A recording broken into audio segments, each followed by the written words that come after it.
My name is Brendan Tran, chef and co-owner here at Little Kirin, the home of the pho sandwich.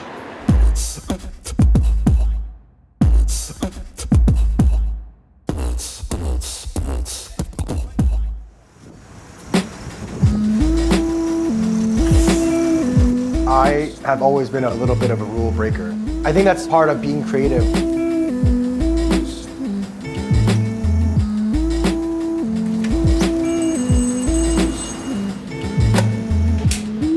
We opened on August 15, 2022. The best seller by far is definitely our pho sandwich. I'm obsessed with the pho sandwich. Every little detail, I took it very seriously. I'm just moving the beef around right now, so I just want to go through everything, make sure everything was braised right. We get these huge slabs of brisket. We cut it down, we braise it in a soup that has influence from Chinese cooking and Vietnamese cooking. Generally about 6 hours, then you get this beautiful, see that jiggly? The tricks, I can't tell you, there's no way. So what we're using here, I've been told it's called a ciabatta steak panini.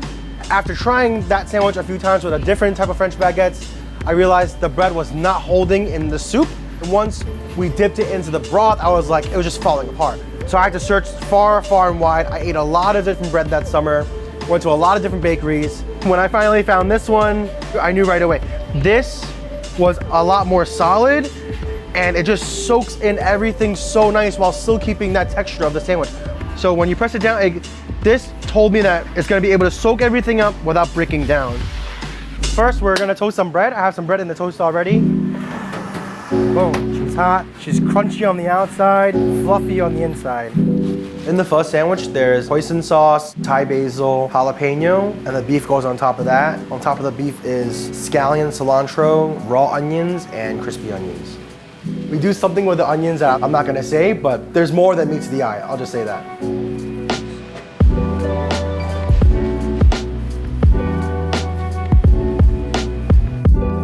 The broth, it's boiled with bones and spices for like hours and hours.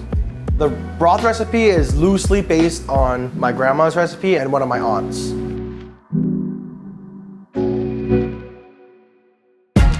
Once you dip it into the soup, that hot broth brings it all together and kind of like snaps something in the brain that reminds you of pho in a really powerful way. We're in New York City. This is the land of remixing things and making it new. Putting pho on a sandwich is different. It is crazy, but it's my way of expressing. Growing up in Brooklyn, there's always sandwiches. New York City is a sandwich city. I'm not a rice noodle guy. When I had pho, I would enjoy the flavors a lot, but I was never a huge fan of the noodles. And then one day, I don't know, when I was just being creative and writing down menu ideas, a pho sandwich kind of just popped into my head.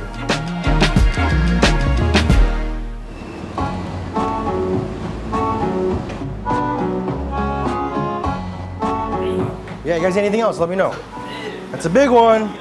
That's a VIP one for you guys. It's a quick pick too.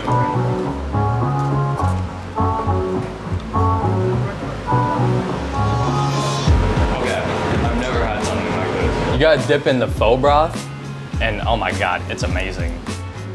When I first moved to East Village, my roommates brought me here. Here's something kind of unique to New York, so they got me this sandwich, and I loved it. Yay. It's my first time here. I've wanted to come here since I saw this pho sandwich on a list of best sandwiches. It's so good. It's just like pho. It like really is just like it, but in a sandwich form. You get a cup of pho broth on the side to dip it in. It's like our version of French dip. That's what put us on the map. I'll do a pho sandwich and a pho broth. I got you. I didn't know that you could put pho on a sandwich, so that was a new experience for me, and being able to dip it in there was a great experience as well. Glad to know you're doing good. I am. See, you're doing good. I'm doing all right. I'm doing all right.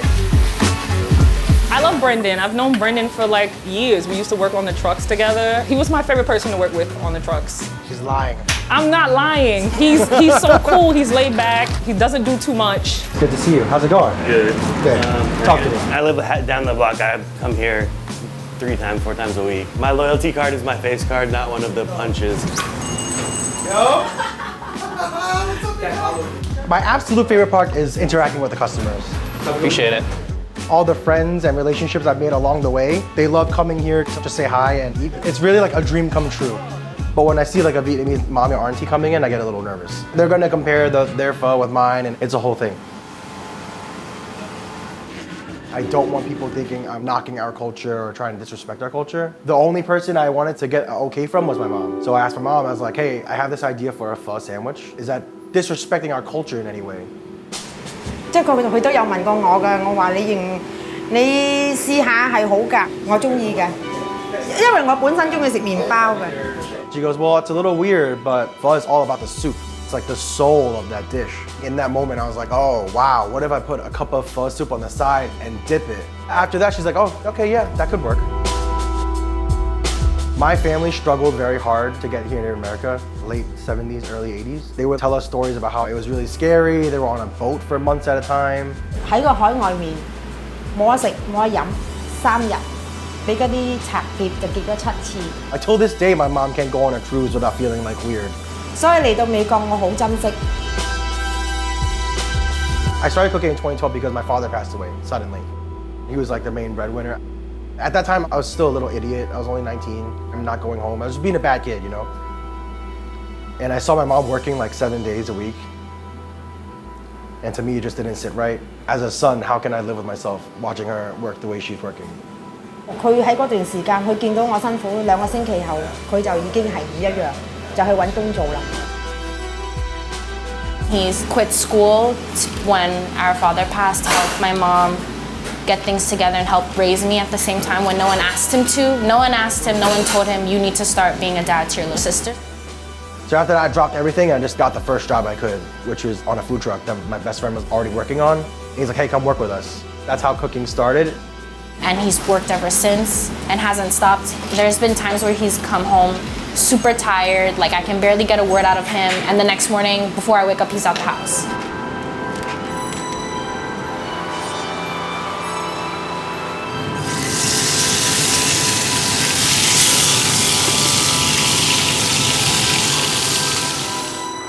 So this, I would say, is the appropriate amount of meat. Okay? Sauce, okay. We want it tight, so I want it like this. Yeah? Not too hard of a squeeze, so that it's not too much. Thin lines is good. Wow. This is you? Nice, thank you. Oh, he cut the tomatoes for me. You see your buddies busy doing something? You got a moment? Cut the tomatoes for them, prepare a small thing for them. In the kitchen, it means everything.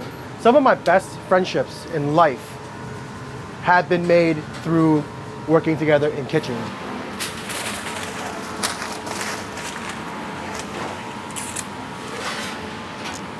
It was not easy to start this place.